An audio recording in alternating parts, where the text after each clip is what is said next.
Hi అండి. Welcome back to అమెరికాలో మియాను. నేను మియాను. ఈరోజు మన హార్వెస్ట్ అయితే వంకాయలు. ఈ వంకాయలైతే ఫస్ట్ టైమ్ కట్ చేస్తున్నాను. ఇంతవరకు కట్ చేయలేదు. ఇంక ఈ సీజన్‌కి ఇదే first time and last time ఈ వంకాయల హార్వెస్ట్ అయితే. ఎందుకంటే టెంపరేచర్స్ కూడా బాగా తగ్గిపోతున్నాయి. ఉన్న వంకాయలేం పెద్ద నాకు పెరుగుతున్నట్లు అనిపించలేదు. సో, అందుకని కొంచెం చిన్న చిన్నగా ఉన్న వంకాయలను కూడా కట్ చేస్తున్నాను.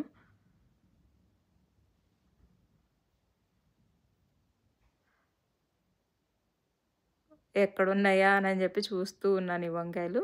ఇగో ఇక్కడ గూడా కొన్ని వంకాయలున్నాయి. ఆ వంకాయలను గూడా కట్ చేస్తున్నాను. మొక్కలైతే చాలా ఉన్నాయి గానీ, కాయలు మాత్రం కొన్ని మొక్కలకే వచ్చినియనమాట. పూత బాగా పడింది. ఇంత పూతున్నా సరే ఇంక కాయలేమి పెరగట్లేదు. ఎందుకంటే టెంపరేచర్స్ కొంచెం డౌన్ అయినాయి గదా! సో, ఇంకేమి రావన్నమాట. ఇవన్నీ వచ్చేసి తెల్ల వంకాయ ఇత్తనాలు. ఇచ్చిన సీడ్స్ అయితే మిక్స్‌డ్ ఇచ్చాను. కానీ వచ్చినయి మాత్రం మొత్తం ఈ తెల్ల వంకాయ చెట్లే వచ్చాయన్నమాట. ఇదిగోండి ఇన్ని వంకాయలైతే వచ్చినాయి ఈరోజు. కొన్ని ముదిరిపోయిన కాయలున్నాయి. ఇందులో సీడ్స్ తీసుకుంటాను నెక్స్ట్ ఇయర్‌కి. ఇదనమాట ఈరోజు మన తెల్ల వంకాయల హార్వెస్ట్. మరొక మంచి వీడియోతోటి మళ్ళీ కలుసుకుందాం. Thank you. బాయ్.